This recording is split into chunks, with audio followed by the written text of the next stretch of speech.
Hello everyone, welcome to Inspired Corner. In this session, we will discuss verb in English as well as in Hindi. इस session में हम verb means क्रिया की जानकारी प्राप्त करेंगे. Let's start. What is verb? क्रिया क्या है? Verb is a word that tells something about a person or thing. There can be no sentence without it. It may show either the action of a person or a thing. Verbs are action words. अब क्या है verb? Verb is a word that tells something about a person or thing. क्रिया वह शब्द है जो किसी व्यक्ति या वस्तु के बारे में बताता है. There can be no sentence without it. तो इसके बिना कोई भी वाक्य पूर्ण नहीं है, मतलब सेंटेंस ही नहीं बन पाता. इट में show either the action of a person और अ थिंग. यह किसी व्यक्ति या वस्तु के कार्य को दर्शाता है. Verbs are action words. क्रिया कार्य करने वाले शब्द होते हैं. एग्जाम्पल्स, उदाहरण, रन दौड़ना, लाफ हंसना, राइट लिखना, रीड पढ़ना, ईट खाना, कुक पकाना, ड्रिंक पीना, एक्स्ट्रा आदि. अब आप ही देखिए कि आप कितने वर्ड्स बोलते हैं सुबह से रात तक, कितने सेंटेंसेस बोलते हो. क्या आपका कोई भी वाक्य बिना वर्ब के है? क्या बिना वर्ब के आपका कोई भी सेंटेंस कंप्लीट होता है? नहीं, कोई भी सेंटेंस बिना वर्ब के कंप्लीट नहीं है. अब देखो पिक्चर्स में भी एग्जांपल दिख रहे हैं. दौड़ते हुए गर्ल का पिक्चर है तो क्या है? रन. कौन सा एक्शन है? या रन. फिर एक स्विम करता हुआ बच्चा दिखाई दे रहा है तो कौन सा एक्शन आया? स्विम. फिर एक जंप कर रहा है, जंप. स्टडी. अब हम बात करेंगे काइंड्स ऑफ वर्ब्स की. क्रिया के प्रकार. There are 3 kinds of verbs. क्रिया 3 प्रकार की होती है. Number 1 transitive verb, number 2 intransitive verb, number 3 auxiliary और हेल्पिंग वर्ब. अब देखो पहली कौन सी है? ट्रांसिटिव वर्ब, सकर्मक क्रिया. दूसरे इंट्रांसिटिव वर्ब, अकर्मक क्रिया. और तीसरी है एक्सिलरी और हेल्पिंग वर्ब, सहायक क्रिया. अब हिंदी भाषा में 2 ही तरह की होती है, ट्रांसिटिव और इंट्रांसिटिव. और जो है हेल्पिंग वर्ब है, ये इंग्लिश लैंग्वेज में ही इसका प्रकार है. ट्रांसिटिव वर्ब्स, सहायक सकर्मक क्रिया. A transitive verb is a verb that requires a direct object, which is a noun, pronoun, or noun phrase that follows the verb and complete the sentences, meaning by the indicating the person or thing that receives the action of a verb. अब क्या है ये? जो जिस वाक्य में क्रिया का फल कर्ता के अतिरिक्त किसी दूसरे पद पर पड़ता है वह सकर्मक क्रिया होती है. मतलब क्या होता है? An object in form of a noun और pronoun to complete the meaning. Transitive verbs are used with the direct object. अब कैसे? बच्चा दूध पीता है, द चाइल्ड ड्रिंक्स मिल्क. अब डायरेक्ट है ना, किस पे इफेक्ट पड़ रहा है? देखो ना, दूध पीता है. ऐसे कुछ ट्रांसिटिव वर्ब्स हैं. Turn on, grab, Sood, empower, ignite, praise, impress, prime, infat, jiggle, teach, active, assure, kindle, preach, hold, hug, extra. अब हम बात करेंगे इंट्रांसिटिव वर्ब्स की, अकर्मक क्रियाएं. An intransitive verb is defined as a verb that does not take a direct object. That means there's no word in the sentence that tells who or what received the action of the verb. Some intransitive verbs can have a direct object, but they do not need one to make sense. जिस वाक्य में क्रिया का फल कर्ता के अतिरिक्त किसी दूसरे पद पर नहीं पड़ता वहां अकर्मक क्रिया होती है। जैसे बच्चा हंस रहा है, बच्चा हंसता है, द चाइल्ड laughs। अब कुछ इन ट्रांसिटिव वर्ब्स हैं जैसे agree, appear, arrive, become, belong, collapse, fly, gallop, go, grow, happen, have, listen, live, look, remain, respond, result, sneeze, soak, spin, spit, extra. अब हम बात करेंगे एक्सेलरी वर्ब्स और हेल्पिंग वर्ब्स की।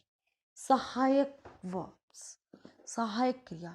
Auxiliary verbs are something called helping verbs. This is because they may be said to help the main verb which comes after them. For example, in The Old Lady is writing a play. The auxiliary is help the main verb writing by the specifying that the action is donate it is still in progress. क्या है? Auxiliary verbs are something called helping verbs. Auxiliary verbs को helping verbs भी कहते हैं। क्यों कहते हैं? This is because they may be said to help the main verb which comes after them. इन्हें हेल्पिंग वर्ब्स इसलिए कहते हैं क्योंकि ये हेल्प करती हैं। ये मेन वर्ब है उससे पहले आती है और मेन वर्ब की हेल्प करती है। अब जैसे फॉर एग्जाम्पल, अब एक सेंटेंस देखो, इस सेंटेंस में देखो, the old lady is writing a play. एक बूढ़ी औरत एक प्ले लिख रही है। इसमें जो एक्सिलरी वर्ब है इस हेल्प्स द मेन वर्ब। जो एक्सिलरी वर्ब है ये मेन वर्ब की हेल्प कर रही है। अब एक्सिलरी वर्ब क्या है? इज, और मेन वर्ब क्या है? राइटिंग। जो अब इज किसकी हेल्प कर रहा है? राइटिंग की। By the specifying the action is denote still in progress. अभी क्या दिखा रहा है कि एक्शन अभी हो रहा है, काम अभी चल रहा है। मतलब जो मेन वर्ब की हेल्प करते हैं, जो वर्ब मेन वर्ब की हेल्प करते हैं उसे बोलते हैं हेल्पिंग वर्ब या एक्सेलरी वर्ब्स। अब देखो एक्सेलरी वर्ब्स कैसे हैं? एम से I am sorry for what I have done. Is, he is a great all round player. अब एक्सिलरी वर्ब्स हैं ये are, you are never too old to learn. Was, he was elected by a unanimous vote. Were, the children were playing with the ball. B, music will be played on a phonograph. Been, the actress has been divorced from her husband. Will, he will not play volleyball.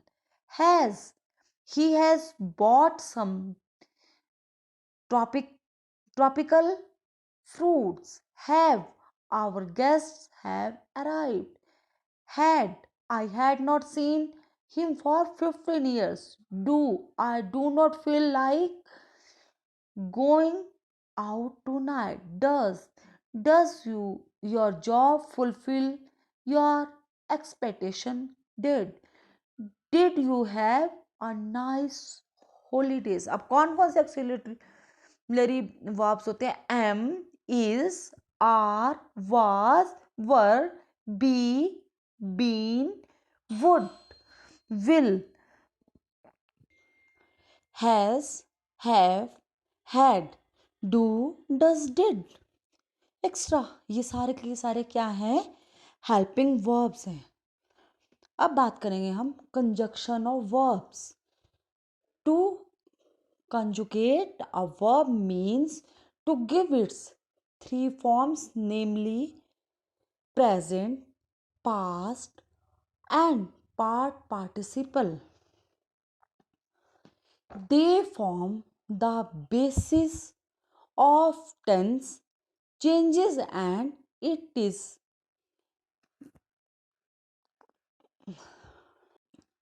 imperative that the students should gain a thorough mastery over them. अब क्या है, to conjugate a verb means to give its three forms, namely मतलब verbs का conjugate का मतलब क्या है, verbs की थ्री फॉर्म्स कौन सी, प्रेजेंट, पास्ट और participle. They form the basis of tense changes. अब ये किस लिए होती हैं कि टेंस को मतलब टेंस क्या होता है, काल, प्रेजेंट, पास्ट और फ्यूचर टेंस, इनके चेंजेस के लिए होती है ये. And it is imperative that the student should gain a thorough mastery over them. और इससे बच्चों की, स्टूडेंट्स की टेंसेस पर पूरी मास्टरी हो जाती है, मतलब उन्हें टेंसेस चेंज करने आ जाते हैं कि कौन से वर्ड टेंस में कौन सी वर्ब की कौन सी फॉर्म लगेगी. अब हम रेगुलर वर्ब्स और इरेगुलर वर्ब्स दोनों की बात करेंगे. पहले रेगुलर वर्ब्स की करेंगे. और इसमें क्या है, थ्री फॉर्म्स क्या है, प्रेजेंट, पास्ट और participle. Accept, accepted, accepted. Achieve, achieved, achieved. Add, added, added. Admire, admired, admired. Admit, admitted, admitted. Adopt, adopted, adopted. Advise, advised, advised. Agree, agreed, agreed. Allow, allowed, allowed.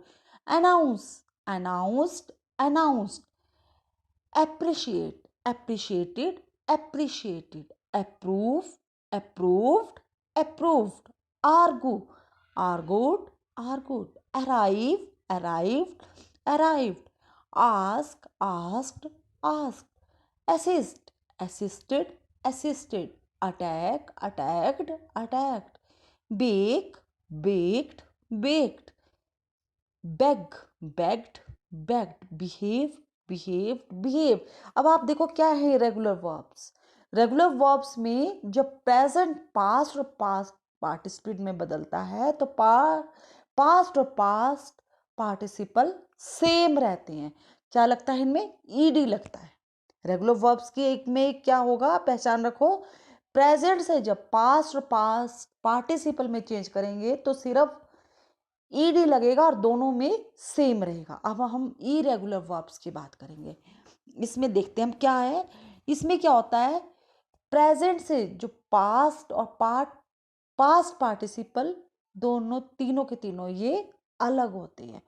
जैसा कि regular verbs में past और past participle same थे, वैसे इनमें नहीं होते, इनमें डिफरेंट होते हैं. देखो फर्स्ट वर्ड है अराइज, और पास्ट में क्या होगा, अरोज और arisen. Awake, awoke, awoken. Be, was, been. Bear, bore, born. Beat, beat, bitten. Become, became, become. Begin, began, begun. Bent, bent, bent. Bet, bet, bet. और इरेगुलर वर्ब्स मतलब इनमें कोई रूल एंड रेगुलेशन नहीं, इनमें same भी हो सकते हैं. बाइट, बिट, बिटन. Bleed, bled, bled. Blow, blew, blown. Break, broke, broken. Bring, brought, brought. Build, built, built.